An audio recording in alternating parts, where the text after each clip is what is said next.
Baik, Assalamualaikum warahmatullahi wabarakatuh. Perkenalkan, saya Fitri Hayeni, CGP Angkatan 9 Kabupaten Solo. Saya akan memaparkan aksi nyata modul 1.4 tentang budaya positif. Selamat menyaksikan.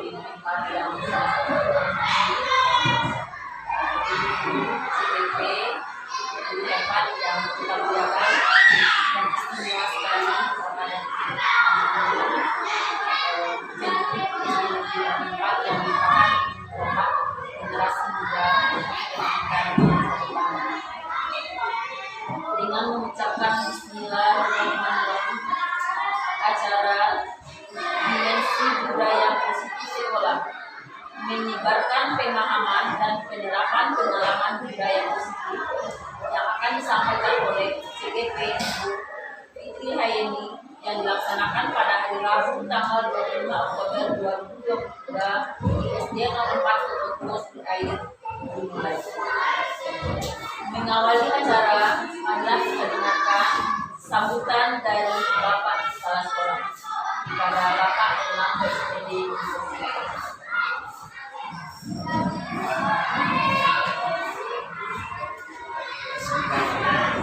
Assalamualaikum warahmatullahi wabarakatuh. Waalaikumsalam warahmatullahi wabarakatuh.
Meningkatkan kualifikasi dari guru kita dari dan CGP calon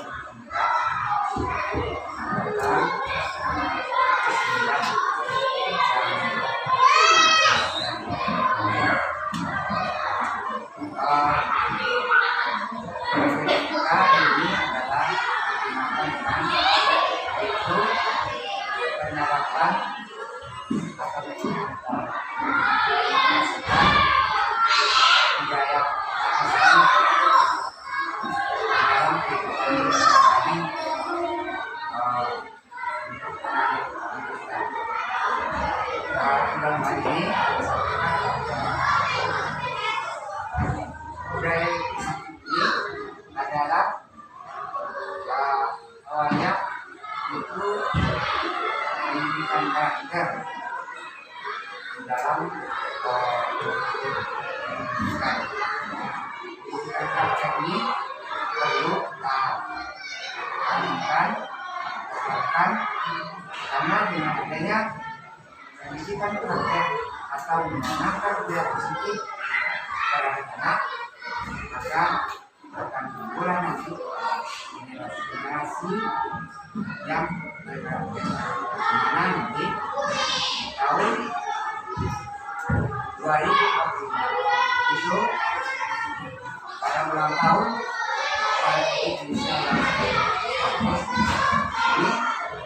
menjadikan generasi ini menjadi generasi emas. Itu hal-hal dari bangsa itu. Marilah kita laksanakan kegiatan pembelajaran ini dengan sebaik terima kasih barangkali itu yang disampaikan.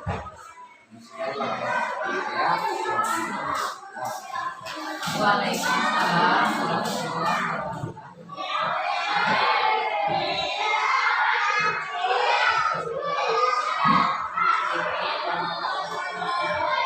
Allah sudah melakukan di acara yang yaitu penyampaian materi budaya pada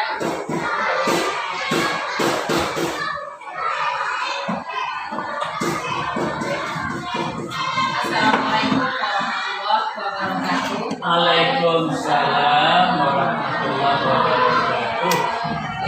Alhamdulillahirabbil alamin wassalatu wassalamu ala asyrofil anbiya wal mursalin wa ala alihi wa ashabihi rasulillahi ajmain. Pertama sekali mari kita sama-sama mengucapkan puja dan puji syukur kita kehadirat Allah Subhanahu wa taala yang mana pada hari ini kita masih diberi kesempatan oleh Allah untuk berkumpul di ruangan ini dalam rangka penyampaian dimensi budaya positif di sekolah. Yang sama-sama kita hormati Bapak Kepala SDN 04 Sungai, seterusnya yang kami muliakan Bapak-bapak, ibu-ibu, staf guru SDN 04 SDN Sungai. Baik ibu-ibu dan bapak-bapak yang kami hormati, guru hebat SDN 04 Sungai, izinkan saya berdiri di depan ini untuk menyampaikan di diseminasi budaya positif di sekolah. Baik ibu-ibu dan bapak-bapak, kita sudah sama tahu bahwa pada saat ini kita menggunakan kurikulum merdeka sehingga kita merasa merdeka untuk belajar. Anak juga merdeka, kita pun juga merdeka. Baik ibu-ibu, untuk memecahkan suasana kita pada hari ini, kita ice breaking dulu. Ini ada dua bait lagu mungkin yang bisa memotivasi kita semua nantinya. Ini judulnya Pan Pitching. Mungkin ibu juga sudah yang tahu dengan irama lagunya. Ada yang tahu? Nah, di sini mungkin menceritakan bagaimana kita menghadapi murid. Nah, jadi katanya di sini ini untuk semangat kita bersama. Saya sangat bermotivasi dengan lagu ini. Iramanya begini, Ibu. Jadi guru, jangan berpikiran sempit. Jadi guru, ngajar kok berbelit-belit. Jadi guru, ayo dong bikin happy murid. Jadi guru, jangan tambah tulali. Jadi guru, jangan bikin murid pusing. Jadi guru, pegangnya terlalu sering. Jadi guru, ayo dong bikin happy diri. Jadi guru, jangan tambah tulali. Bisa ibu? Ayo sama-sama, 2, 3. Jadi guru, jangan berpikiran sempit. Jadi guru, ngajak kok berbelit-belit. Jadi guru, ayo dong bikin happy murid. Jadi guru, jangan tambah tulali. Jadi guru, jangan bikin murid pusing. Jadi guru, tegangnya terlalu sering.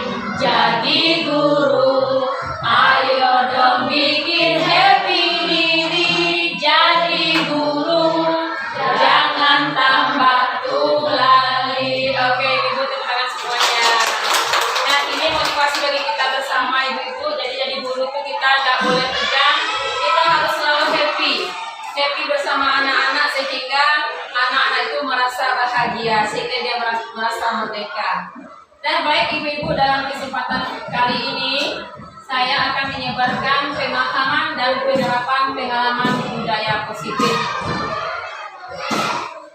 Nah, di sini ada 8 konsep inti budaya positif yang akan kita sampaikan pada hari ini. Yang pertama, perubahan paradigma belajar. Yang kedua, disiplin positif. Yang ketiga, nilai-nilai kebajikan. Keempat, kebutuhan dasar manusia. Kelima, motivasi manusia. 6, posisi kontrol guru. 7, keyakinan kelas. 8, segitiga restitusi. Jadi ini yang akan kita bahas pada kali ini. Baik, kita masuk yang pertama tentang pembelajaran dengan paradigma baru. Nah, di sini pembelajaran dengan paradigma baru merupakan pembelajaran yang dirancang berdasarkan prinsip pembelajaran berdiferensiasi, sehingga peserta didik belajar sesuai dengan kebutuhannya berdasarkan tahap perkembangan sesuai teori psikologi modern untuk mewujudkan profil pelajar Pancasila. Jadi di sini tujuan kita adalah mewujudkan profil pelajar Pancasila. Baik ibu-ibu, mungkin ibu-ibu ada yang pernah mendengar ada student center dan ada teacher center. Ya ibu, ada pernah ibu mendengar? Yang mana student center itu artinya siswanya yang aktif. Kalau kita menggunakan paradigma lama, berarti gurunya yang aktif. Biasanya kita memakai mungkin ceramah dari pagi sampai siang, kita ceramah terus. Nah, sekarang yang diharapkan tidak seperti itu ibu-ibu dan bapak-bapak. Yang diharapkan itu adalah student center, siswanya yang aktif. Jadi kita hanya memandu siswa sehingga siswa itu beraksi. Dia bisa menemukan atau melakukan pembelajaran sesuai dengan yang diinginkannya. Ini itu dimaksud dengan paradigma baru. Baik, lanjut ibu-ibu. Nah, ini paradigma baru itu bertujuan untuk mewujudkan profil pelajar Pancasila.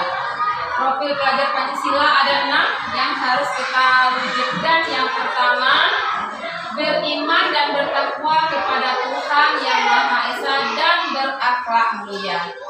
Nah, ibu tahu kan, pelajar Pancasila beriman dan bertakwa pada Tuhan Yang Esa dan berakhlak mulia, berkebinekaan global, gotong royong mandiri, kreatif dan bernalar kritis.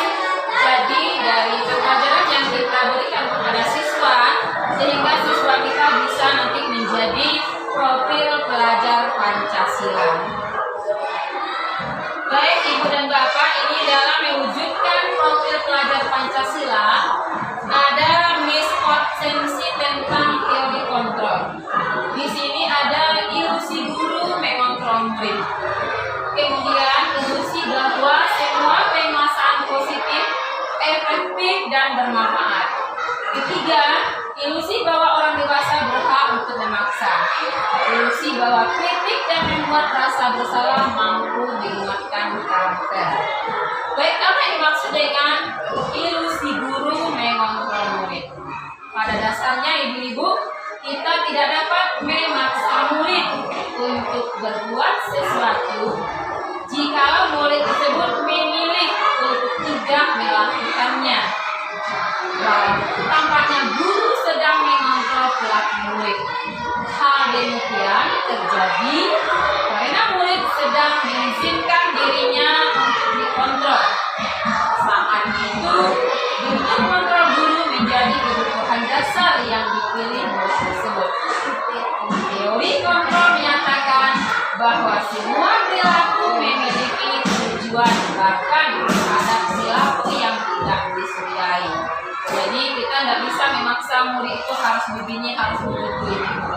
Kemudian yang kedua, ilusi bahwa semua penguatan positif efektif dan bermanfaat.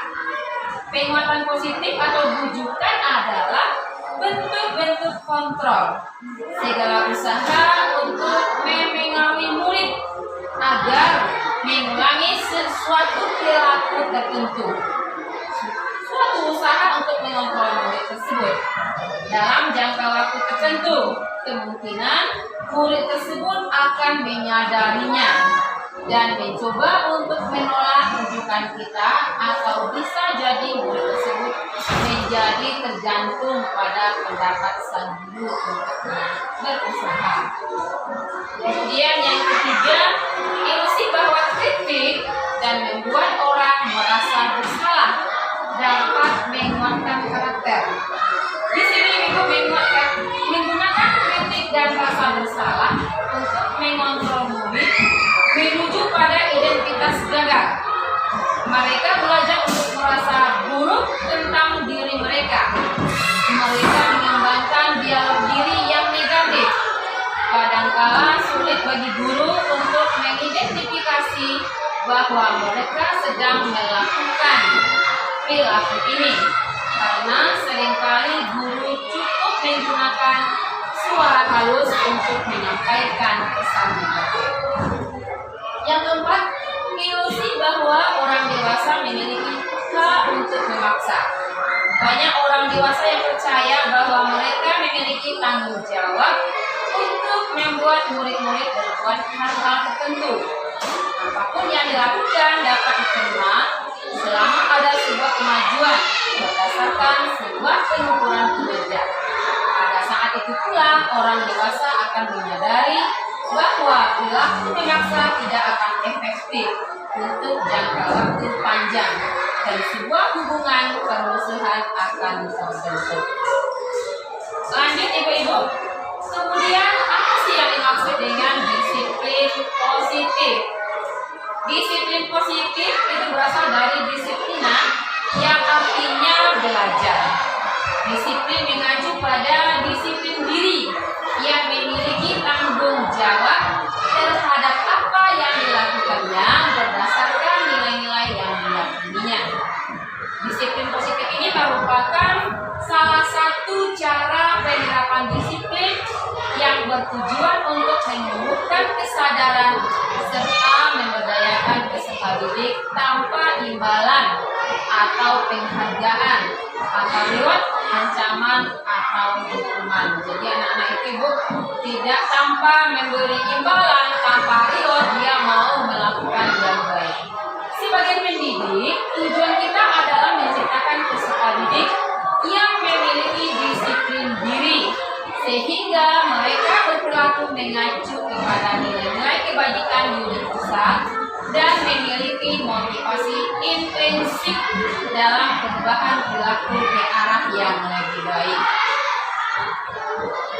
Lanjut Ibu, nilai-nilai kebajikan itu nilai yang disepakati bersama, kemudian lepas dari suku bangsa, agama, bahasa maupun latar belakangnya. Di sini ada 3 nilai contoh kebajikan institusi atau sebuah organisasi. Yang pertama, profil belajar Pancasila. Kita sudah sama tahu bahwa beriman dan bertakwa kepada Tuhan Yang Maha Esa dan berakhlak mulia. Kemudian ada namanya lagi Ibu Primary Year Program. Di sini bentuknya mungkin anak toleransi, memiliki rasa hormat, integritas mandiri, menghargai, antusias, empati, keingintahuan, kreativitas, kerjasama, percaya diri, dan komitmen. Kemudian yang ketiga, memiliki keterampilan hidup atau skill. Di sini dapat dipercaya, lurus hatinya, pendengar yang aktif dan tidak merendahkan orang lain, dan memberikan yang terbaik dari dirinya. Nah, ibu-ibu yang bapak-bapak yang kami hormati, kemudian kita lanjutkan tentang kebutuhan dasar manusia. Ibu-ibu dan bapak-bapak, kita sama-sama manusia memiliki kebutuhan dasar, yaitu segala sesuatu yang kita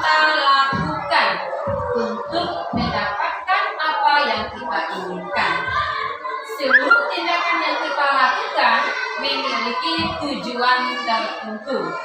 Dan semua usaha terbaik yang kita lakukan adalah dalam rangka agar kebutuhan dasar itu dapat kita penuhi dengan baik. Nah, ibu-ibu yang kami hormati, ada 5 kebutuhan dasar manusia. Yang pertama, bertahan hidup. Di sini mungkin merupakan seperti makanan, tempat tinggal, keamanan, dan kesehatan. Kebutuhan yang kedua adalah rasa kasih sayang dan rasa diterima. Di sini rasa diterima, dipedulikan, berbagi, kerjasama, menjadi bagian dalam kelompok. Kemudian yang ketiga itu rasa penguasaan. Nah, ini mungkin harga dirinya, keinginan untuk dianggap pemimpin, berprestasi, diakui, dan didengar. Kemudian yang keempat adalah kebebasan. Nah, di sini dalam arti kebebasan itu mandiri, memiliki pilihan, mencoba hal baru, mampu mengendalikan arah dirinya. Yang kelima adalah kesenangan. Di sini mungkin butuh bermain, humor, antusiasme, dan tertawa. Nah, pengennya kita mungkin yang kelima ya Bu Iwan, harus terwujud. Itu merupakan kesenangan. Apapun yang kita lakukan, kita wujudnya adalah kesenangan. Baik itu dalam mengajar, begitu juga dengan siswa kita juga ikut senang. Nah, ibu-ibu, bapak-bapak yang kami hormati, di dalam motivasi perilaku manusia itu ada 2. Ada yang merupakan ekstrinsik dan ada intrinsik. Jikalau siswa kita hanya melakukan sesuatu itu untuk menghindari ketidaknyamanan atau hukuman dan untuk mendapatkan imbalan penghargaan dari orang lain, berarti motivasi yang dimiliki oleh siswa kita itu masih bersifat ekstrinsik. Berarti ada yang diharapkannya. Mungkin dia melakukan sesuatu ini mungkin karena ingin mendapat pujian, mendapatkan imbalan, mungkin mendapatkan hadiah. Jadi belum dari dalam dirinya. Kemudian yang kedua, jika siswa kita melakukan sesuatu untuk menjadi orang yang mereka inginkan dan menghargai diri sendiri dengan nilai-nilai yang mereka percaya, itu sudah termasuk motivasi intrinsik. Sudah dari hatinya dia mau berubah, bukan karena suruhan kita, bukan karena takut dengan kita, bukan karena takut dengan yang lain. Jadi dia sudah, kalau saya sebagai murid harusnya begini. Jadi ada dari hati kecilnya, jadi ada himbauan dari hatinya. Itu termasuk disebut dengan motivasi intrinsik. Halo Ibu. Halo. Oke, kita lanjut ya Ibu. Kemudian, di dalam mewujudkan motivasi perilaku manusia, kita sering melakukan yang 3 ini. Yang pertama hukuman, yang kedua konsekuensi, yang ketiga restitusi. Apa perbedaan hukuman, konsekuensi, dan restitusi? Jika hukuman itu tidak terencana atau tiba-tiba, contoh seperti ini, anak kita melakukan kesalahan, jadi kita secara spontan, kamu harus begini, kamu harus begini, kita langsung menghukum. Kemudian yang kedua, murid tidak tahu apa yang akan terjadi atau yang tidak dilibatkan. Yang ketiga, bersifat satu arah. Yang keempat, berupa hukuman fisik atau psikis. Ini yang disebut dengan hukuman. Kemudian yang kedua, ada namanya konsekuensi. Di sini sudah terencana atau disepakati sesuai dengan peraturan. Mungkin kita membuat semacam peraturan. Jika kalau kamu tidak datang ke apapun, mungkin ada yang sanksi yang kita tuliskan, itu namanya konsekuensi. Kemudian murid tetap dibuat tidak nyaman. Nah, dengan aturan tersebut murid kita juga tidak aman. Mungkin dia terlambat datang, karena terlambat datang mungkin disuruh menghafal ayat-ayat kalau seperti kita. Dia masih terbebani. Jadi, nah kemudian sikap guru selalu memonitor murid. Nah, jadi kita monitor terus bagaimana apakah mereka mendengar atau tidak. Yang ketiga, restitusi.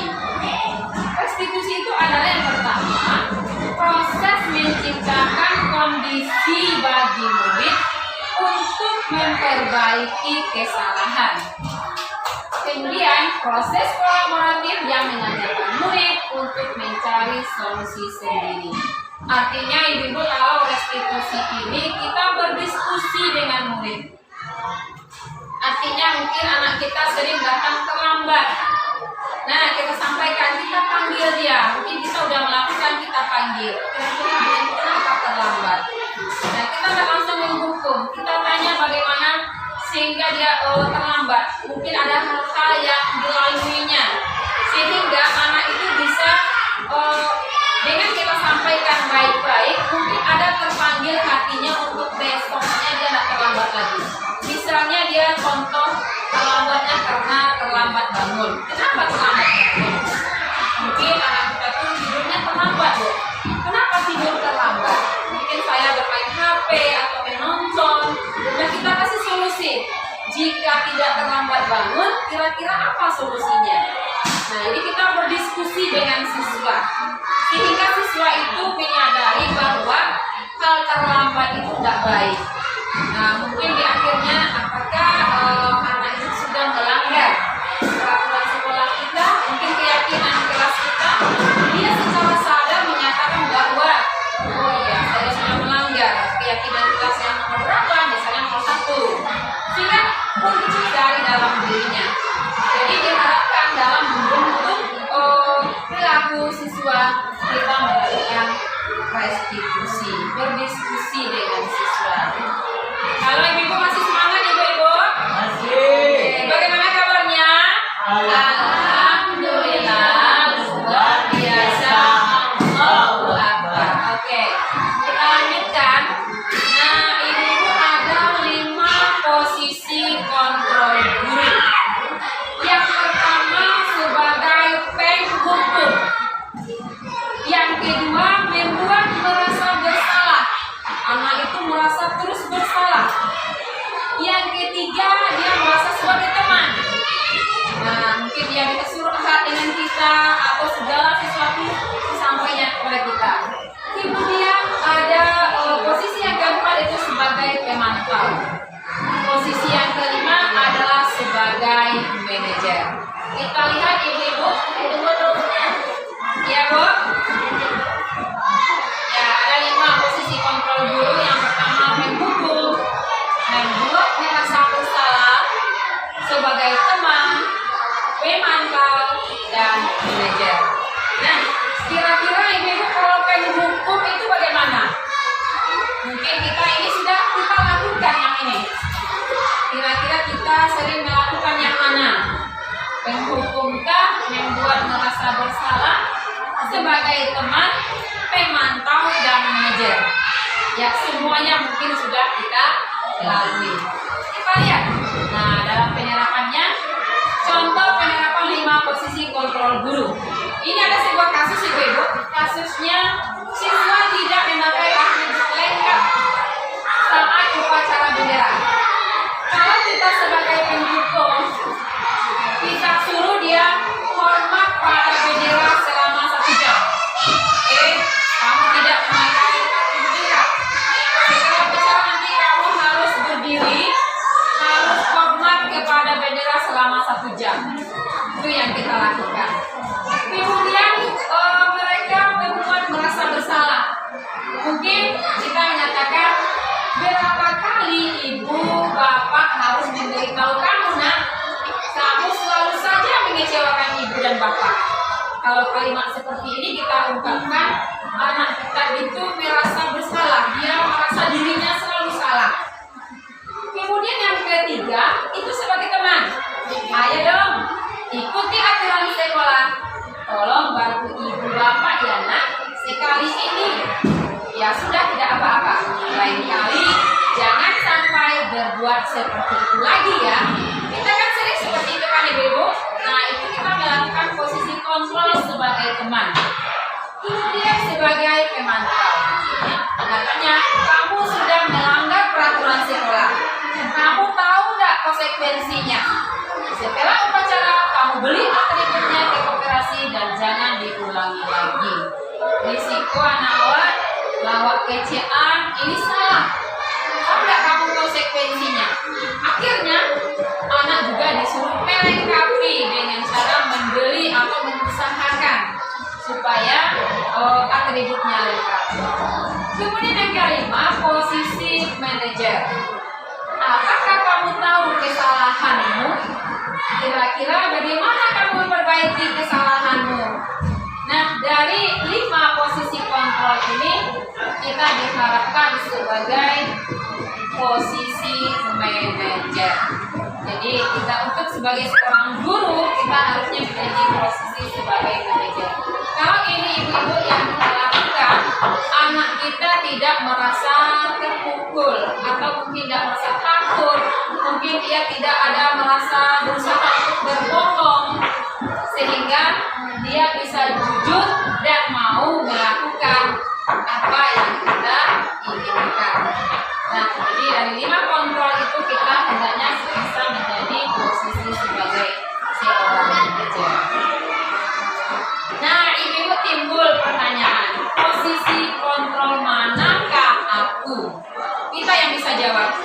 Mungkin posisi sebagai penghukum, pembuat merasa bersalah, teman, pemantau, manajer.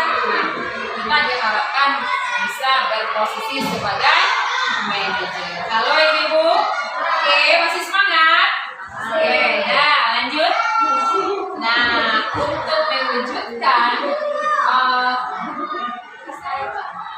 keyakinan apa tadi? Kita membuat keyakinan kelas. Kenapa keyakinan kelas? Mengapa bukan peraturan kelas? Ada ibu yang bisa jawab ini?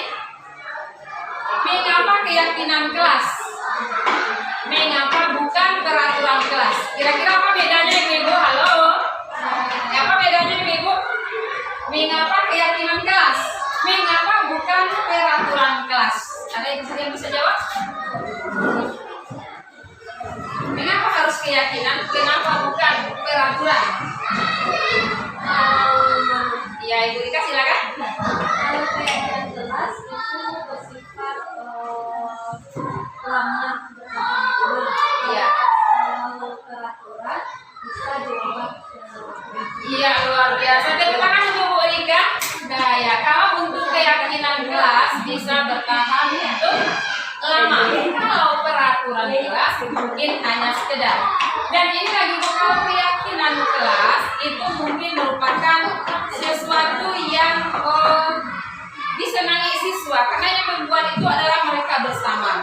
Kalau peraturan yang membuat itu adalah guru. Jadi kalau keyakinan mereka yang membuat, kalau peraturan kita yang membuat. Mungkin ada unsur terpaksanya sehingga motivasi intrinsik dari anak susah kita dapatkan. Yang muncul hanya motivasi X-nya, ekstrinsiknya. Nah, pembentukan keyakinan kelas di sini, keyakinan kelas itu bersifat abstrak berupa pernyataan universal dibuat dalam pernyataan positif. Kemudian sedikit saja agar mudah diingat, jangan banyak-banyak ibu, sedikit saja. Kemudian sesuai dengan kondisi kelas atau sekolah sehingga mudah diterapkan. Semua warga sekolah atau warga kelas dilibatkan saat membuat keyakinan kelas. Kemarin kami kelas 5 membuat keyakinan kelas ibu. 15 kelas 15 keyakinan yang muncul. Sehingga kami tuliskan di depan, kemudian mana yang selaras atau yang Jadinya dari 15 keyakinan yang dibuat anak-anak menjadi 7. Itu sudah dipampang di hotel. Akhirnya mereka yang buat. Nah, itu yang harus dijalankan oleh siswa kelas 5.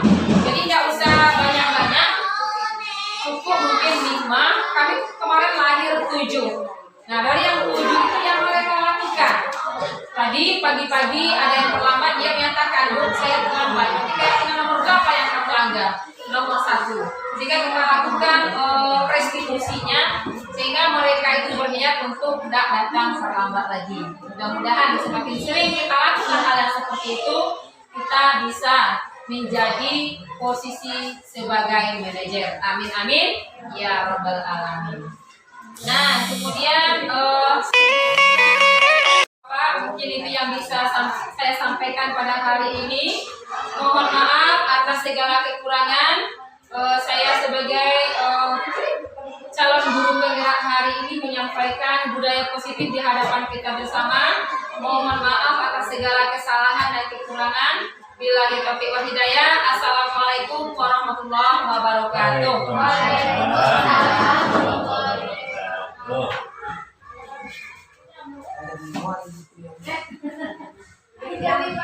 Kepada Ibu hadirin yang sangat kami muliakan, dengan berakhirnya penyampaian dari CGP, maka berakhirlah rangkaian acara Dimensi Budaya Positif yang telah kita laksanakan pada hari Rabu tanggal 25 Oktober 2023. Mudah-mudahan banyak manfaat kepada yang menyajikan dan kepada yang mendengarkan.